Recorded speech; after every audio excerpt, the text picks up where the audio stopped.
siervos, no hay más Señor.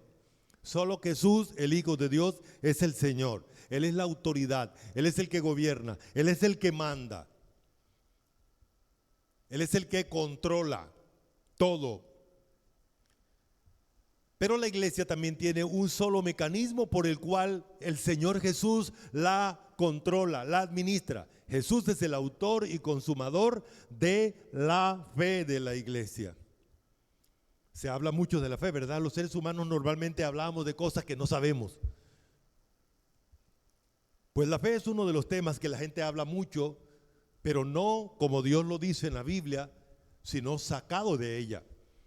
La iglesia entonces tiene una unidad basada en el Espíritu Santo que está en ella, basada en que la iglesia tiene un solo Dios y un solo Padre, el cual es por todos y en todos los creyentes.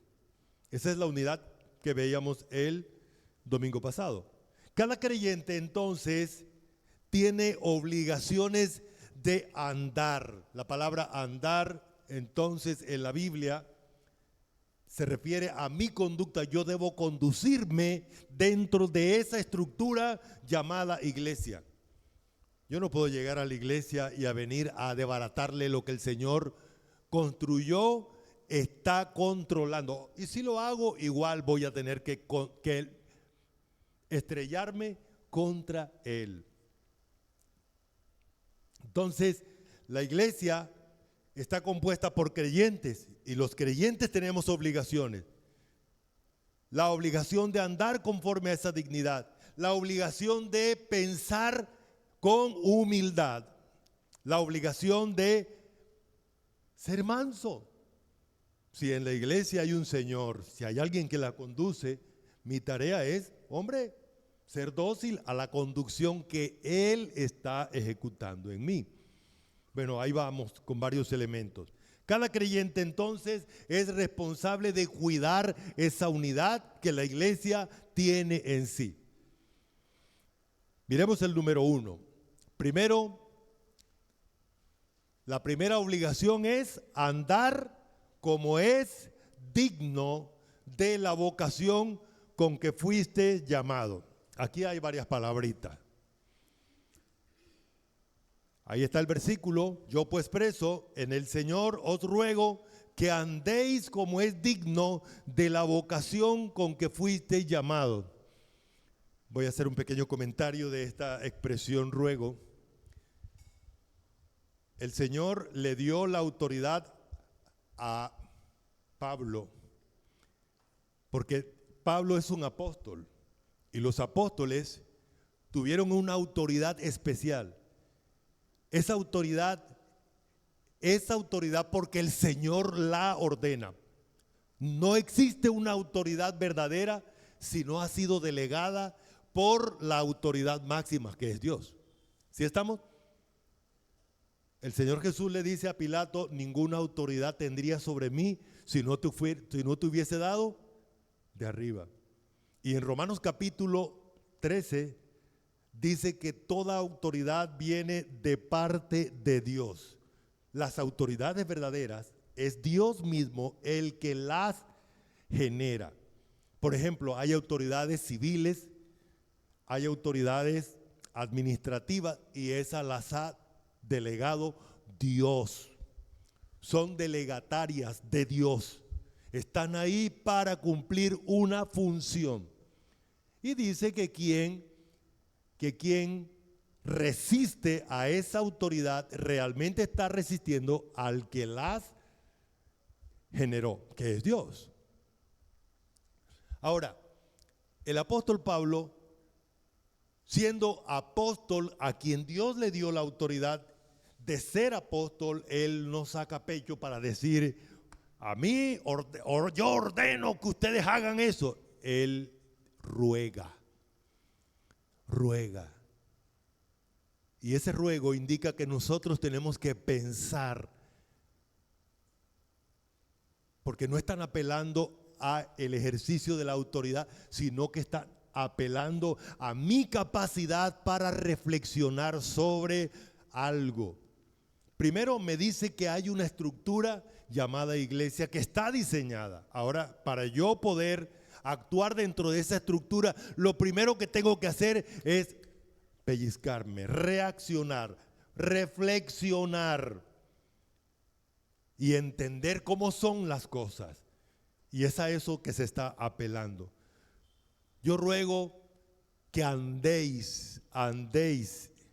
Ahí tenemos entonces el verbo andar, es actuar, conducirse, es lo que yo hago como expresión de lo que soy en mi carácter. Ahora soy un creyente, ahora soy un hijo de Dios, ahora soy parte de la iglesia. Ese es mi carácter. Jesús es mi carácter, es lo que yo soy ahora, el hijo de Dios. Su santidad es mi santidad. Ahora el Espíritu Santo está aquí para hacerme santo. Eso es lo que yo soy ahora. Y por esa razón se apela a eso. Recuerda quién eres tú. Recuerde quién eres tú. Tú no haces parte de la oposición a Jesús. Tú haces parte de la estructura de la iglesia. El mundo está dividido en dos partes. Los que son enemigos de Dios se oponen a Dios, y los que son de Dios y hacen parte de esa estructura que Él ha formado, que están bajo su dirección. Entonces, lo que Dios te está diciendo es, recuerda que tú ahora expresas en tu forma de vivir quién es o quién eres y quién es el que te administra a ti. Entonces, andar es el resultado de lo que yo pienso.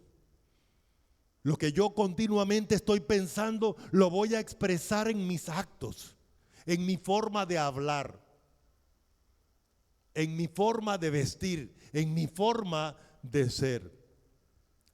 Entonces, el andar es el resultado de mi carácter, de lo que yo soy, de lo que pienso y de lo que yo decido que hacer. Yo no soy víctima de las demás personas, yo soy el responsable de mis decisiones. Normalmente los seres humanos enmascaramos nuestra verdadera responsabilidad y se la echamos a otro. Eso ocurrió desde el pecado de Adán. Adán enseguida le echó la culpa a Dios y a Eva. Eva le echó la culpa al diablo. Y así todo el mundo es culpable de los demás, menos la persona. Esa es la forma de pensar del ser humano. El andar entonces verdadero o digno surge de lo que yo soy. Dios me llamó. Antes era parte del mundo. Antes era enemigo de Dios. Antes no tenía un espacio dentro de la iglesia de Jesucristo. Ahora hago parte de ella, de esa familia espiritual. Esa es mi dignidad. Por esa razón dice el versículo, os ruego que andéis como es digno de la vocación con que fuiste llamado. Hermano mío, me acuerdo hace unos años un evangelista que impactó al mundo, el hermano Billy Graham, un predicador muy famoso en Estados Unidos, pero en todo el mundo. Y como él era tan famoso, un día los políticos de Estados Unidos le dijeron, doctor Billy Graham, venimos a ofrecerle el puesto más grande que existe en la humanidad, ser presidente de los Estados Unidos. Él dijo, no, gracias, ya tengo uno mejor. Soy hijo de Dios. ¿Y tú? ¿Necesitas que la gente te aplauda para todo lo que la gente te da aquí, todo lo que el mundo te da es tan ínfimo frente a la dignidad que Dios te ha dado? Ser su hijo, ser parte de su reino, reyes, sacerdotes. Entonces, esa es la dignidad que se expresa en nuestra forma de vivir. ¿Está bien? Número 2. La segunda obligación es andar con humildad. Hermanos, este tema de la humildad es uno de los temas más contundentes en la Biblia.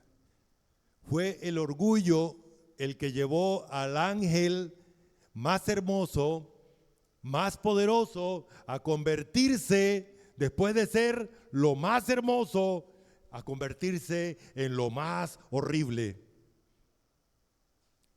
Fue el orgullo, hermanos. ¿Y qué es el orgullo? Pues el orgullo es simple y llanamente no estar contento con lo que yo soy. La humildad es reconocer que lo que yo soy es producto de Dios. La humildad es reconocer que Dios me dio un diseño y fuera de ese diseño no voy a poder serlo.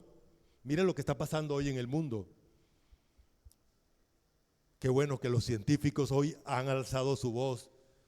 Han dicho que no se puede cambiar el ADN de una persona. No importa si cambias la fachada. Tú eres lo que eres en tu esencia biológica y en tu esencia espiritual. Eso es lo que somos. Mire, cuando queremos salir para arriba, el planeta tiene una forma de absorbernos y llegamos aterrizados aquí. ¿Cierto? Porque fuimos hechos de tierra. Estamos limitados a este espacio. Tenemos limitaciones en todos los aspectos. Eso es la humildad. Vamos a mirarlo allí. Con toda humildad y mansedumbre, soportando con paciencia los unos a los otros en amor. ¿Qué es la humildad? La letra A. La humildad es reconocer mis límites. Yo tengo límite. Otra cosa, reconocer ¿qué otra cosa? Fragilidades. Somos polvo, hermanos. Somos polvo. Nos enfermamos. ¿A cuántos de nosotros muchas veces no nos aflige el enfermarnos? Hermano, eso es normal. Otra de las fragilidades es que este cuerpo también se muere. Está diseñado con un límite. Entonces la humildad es no pensar orgullosamente, no creerme que soy más que los demás. Todos aquí estamos metidos en el mismo saco de debilidad. Todos somos débiles. Me llama mucho la atención que la Biblia nos narra la historia del apóstol Pablo, uno de los más grandes apóstoles utilizado por Dios. Fue el hombre que más extendió el evangelio, fue el hombre que Dios hizo tantas cosas a través de él. ¿Y qué hizo Dios? Para que él no se orgulleciera, le dio un aguijón en su carne y tanto pedirle a Dios. ¿Y qué le dijo Dios? Bástate mi gracia, porque mi poder se perfecciona en la debilidad. ¿Para qué es la humildad, hermanos? La humildad es para que en nosotros se perfeccione el poder de Dios. Para eso tenemos límite, para que Dios exprese su poder en mí. Y ese es uno de los principios que tenemos aquí. Cuando nos creemos grandes, hermanos, si tú eres un hijo de Dios, Dios te va a mostrar que no lo eres. Te va a mostrar que no lo eres. No importa quién seas. Lo mejor que nos podemos hacer, el mejor beneficio que nos podemos hacer a nosotros mismos es mantenernos con una forma de pensar humilde. Filipenses capítulo 2 nos da a Jesús, el Hijo de Dios, siendo Dios, no estimó el ser igual a Dios como cosa que aferrarse, sino que se despojó a sí mismo, se humilló haciéndose hombre y se dejó matar con la peor muerte, la muerte de cruz. Por eso Dios lo exaltó hasta lo sumo y le dio un nombre que es sobre todo nombre, para que en el nombre de Jesús se doble toda rodilla. ¿Qué te dice el mundo? ¿Qué te dice tu propio ego? No te dejes de nadie. A mí ninguno me ningunea. ¿Qué te dice Jesús? Mírame a mí, que soy manso y humilde de corazón, para que tengas descanso en tu alma. ¿Sabe qué pasa cuando tú te humillas? El Dios Todopoderoso saldrá en tu defensa. Busca en el Antiguo Testamento la cantidad de hombres y mujeres que se humillaron ante el Señor. ¿Y quién salió a defenderlos? Dios. Y esa es la promesa de Dios. El que se humilla, Dios lo exalta, pero el que se exalta, lamentablemente, Dios lo humilla. Entonces, ¿para qué existe la humildad? La humildad es una provisión divina a través del Espíritu Santo para que pensemos. El término humildad es pensar que soy frágil, pensar que soy un ser humano con limitaciones, para que eso me lleve a depender del poder de Dios. Para eso es la humildad. Entonces en la iglesia, cuando llegamos a la iglesia, Dios exige que tengamos esa forma de pensar, que no que nos creamos todos poderosos, potentes, a mí, nadie, a mí. Eso no existe, y dentro de la iglesia, el primer adversario que va a salir es Dios. Por esa razón hay muchos grupos que se llaman iglesias y normalmente salen muchas peleas entre los seres humanos. Pero en la iglesia verdadera, en la de Jesús, el principio es: piense como Jesús, humilde. Y viene el tercer principio, es andar o pensar con toda mansedumbre. Mansedumbre. Voy a ponerles el ejemplo de la mansedumbre. Siempre me gusta utilizar el concepto de un animal amansado. En la antigüedad, los bueyes era una de las bestias utilizadas para mostrar qué es la mansedumbre. Y los caballos, porque un buey amansado es una potencia, una máquina de trabajo, un animal con mucha fuerza, pero conducido y dócil, amable. Lo mismo son los caballos. Un caballo amaestrado, un caballo amansado, es un animal dócil, es un animal que pareciera frágil, pero tiene mucho poder, mucha fuerza, mucha fuerza. Y ahí es donde viene entonces el concepto de mansedumbre. ¿Qué es mansedumbre? Es ser dócil, letra A. Ser dócil, ser manejable, estar dispuesto a ser conducido por mi Señor, por mi Dios, por la cabeza de la iglesia. Quiero aclarar esto: una persona mansa no es un menso que se deja dirigir por cualquiera. No es un niño, no es una persona boba, es una persona que se somete a su cabeza, que es Jesús, el Hijo de Dios, que se somete al señorío de Jesús, voluntario, que no se resiste a la dirección de Jesús.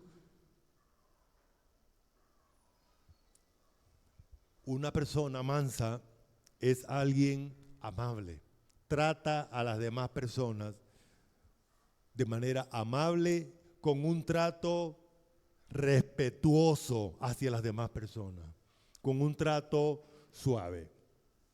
Así se evidencia la mansedumbre, donde no hay tosquedad, no es hiriente con las demás personas.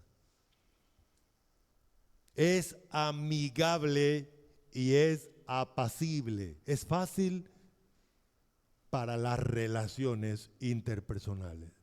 ¿Qué tiene que ver eso con la iglesia? Pues la iglesia está diseñada para eso, para la práctica de la mansedumbre. Y la vivencia de la iglesia, de la unidad de la iglesia que Dios establece, requiere seres humanos mansos. Número 4. ¿Me acompañan leyendo el versículo 2 otra vez? Dice así: con toda humildad.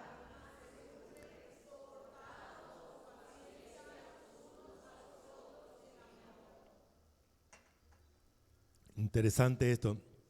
Soportar. Para soportar un peso sobre uno, ¿qué es lo primero que uno necesita? Tener la fuerza suficiente para soportar el peso. ¿Qué pasa cuando hay un peso que supera mi capacidad? Enseguida me hace daño. Así que la primera cosa que tú necesitas para soportar a los demás es ser fuerte tú mismo. Cuando tienes problemas para soportar a otros es porque te hace falta fortaleza espiritual para ello. ¿Sí estamos? No vayamos a cometer el error y que se me perdió la paciencia o que yo no tengo paciencia, porque resulta que el Espíritu Santo, el día que llegó, produce en ti esa virtud llamada paciencia, y la produce de diferente manera. Una de ellas es la capacidad para soportar peso, carga. Número 2, para soportar a través del tiempo. Y también para mantener el ánimo bueno mientras se está soportando. ¿Sí estamos? Ahora, ¿qué te van a decir en el mundo? No seas bobo. No seas bobo, no soportes. Ay, ¿tú qué? Y primero tú. No funciona así aquí. En la escuela de Cristo no funciona así. Si quieres premio de parte de Cristo, te toca desarrollar ese principio. La paciencia es algo que se desarrolla por medio de las pruebas. Cuando Dios te rodea de personas difíciles, recuerda que Dios está entrenando esta virtud que Él ha puesto en ti. ¿Estamos? Los entiendo, hermanos. Yo quisiera que el Señor pasara esta página y no me gusta soportar, pero no es una opción, es una obligación. Soportar con paciencia. El siguiente, el número 5, soportar los unos a los otros en amor. ¿Qué es amor? Voy a hacer una distinción aquí. Las personas hablan mucho de hacer el amor. Amar no es un acto físico. Tener sexo y amar son dos cosas totalmente distintas. ¿Correcto? Vamos a distinguir eso, porque no se puede entender el amor sin entender lo que significa en la Biblia. Amar es satisfacernos en hacerle el bien, lo bueno a otra persona. En 1 Corintios capítulo 13, versículo 4, dice: el amor es sufrido o soporta con paciencia largamente. Es benigno o hace el bien de manera suave y de manera excelente. El amor no tiene envidia, el amor no busca controlar a la otra persona. El amor hace el bien. Es más, no busca lo suyo propio, sino el beneficio del otro. Eso es amar. Eso es amar. Amar son actos, son acciones. Si estamos, por eso hice distinción. Las personas pueden tener relaciones sexuales sin amarse. Quien va y paga por una relación sexual no está esperando que la otra persona lo ama, o por cualquier circunstancia. Si estamos, hagamos distinción de eso.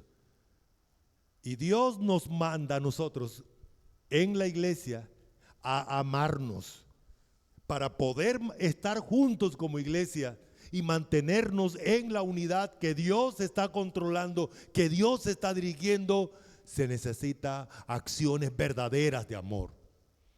Acciones verdaderas de amor. Una de esas acciones es que importas tú, mi hermano. Tú eres prioridad por encima de mí. Yo no soy primero. Tú eres primero. Ese es amar. Amar es buscar el beneficio de los otros y no el mío propio. Entonces, soportar los unos a los otros en amar, en amor. Número 6, el versículo 3 dice, vamos a leerlo por última vez, dice, solícitos.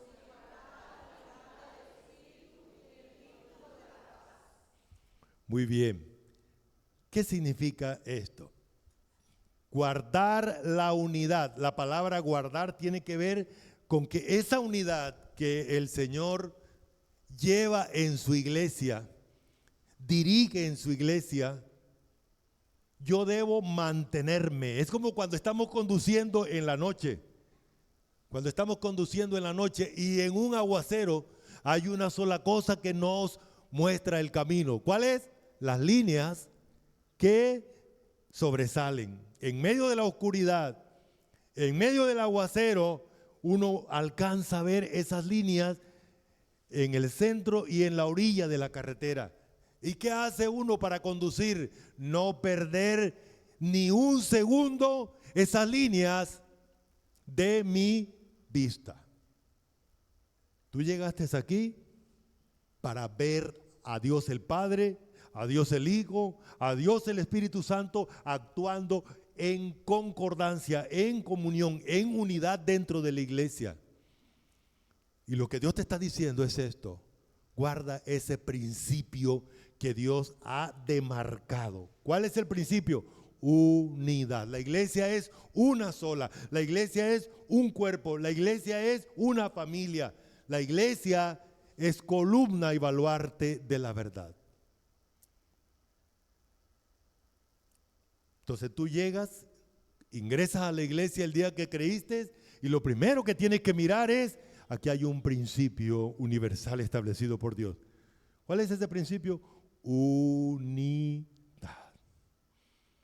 Y debo cuidarla. Guardar también significa que yo debo ser celoso, como dice ahí, solícito, celoso en que si hay alguna cosa que afecte esa unidad de la iglesia, yo debo rechazarla, en mí y en cualquiera, porque lo va a ver. Porque lo va a ver.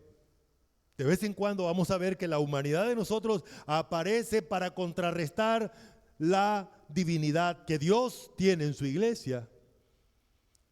Y debemos ser celosos en cuidar eso. Debemos ser celosos en cuidar eso.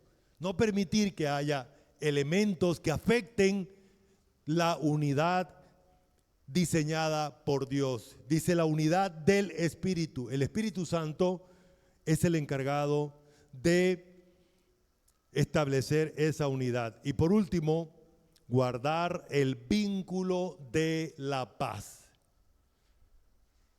La paz es un regalo que Dios nos ha dado.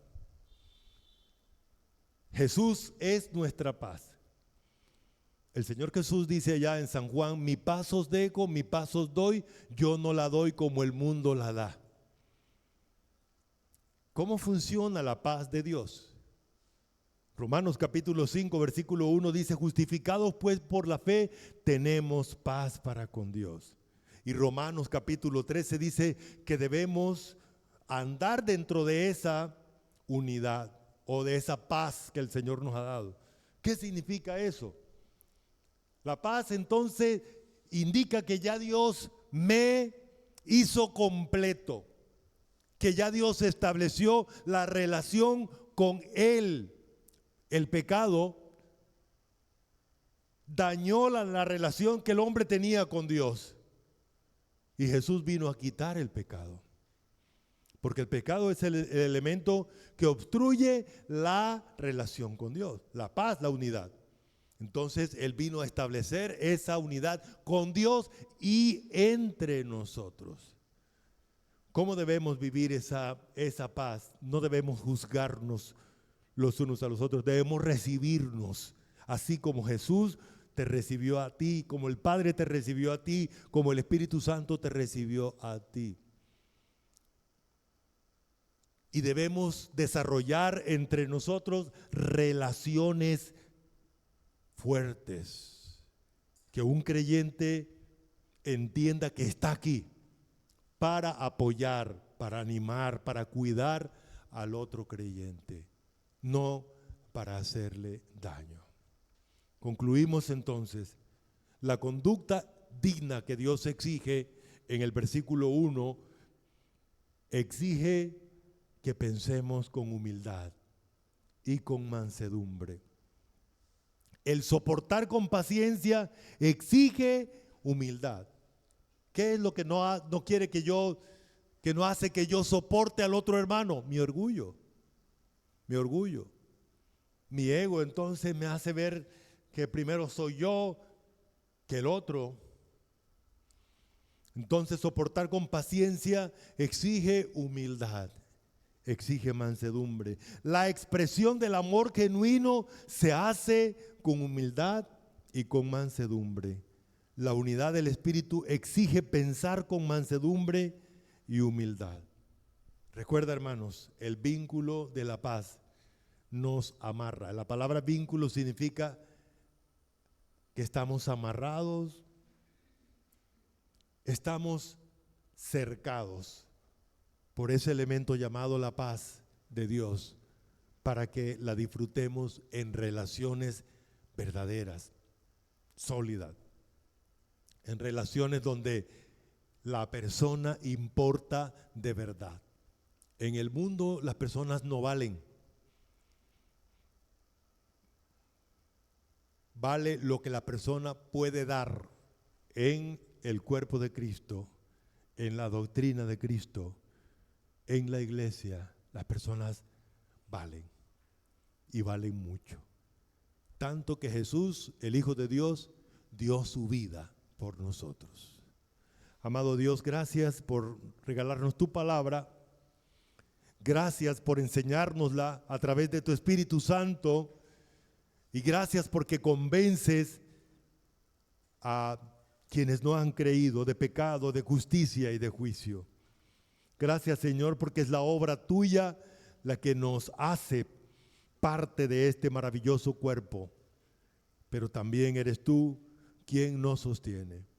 En el nombre del Señor Jesucristo te doy gracias por tu iglesia. Quiero orar por cada creyente de esta congregación, quienes están viajando, Señor, como mi hermana Ena, Josué, Isa.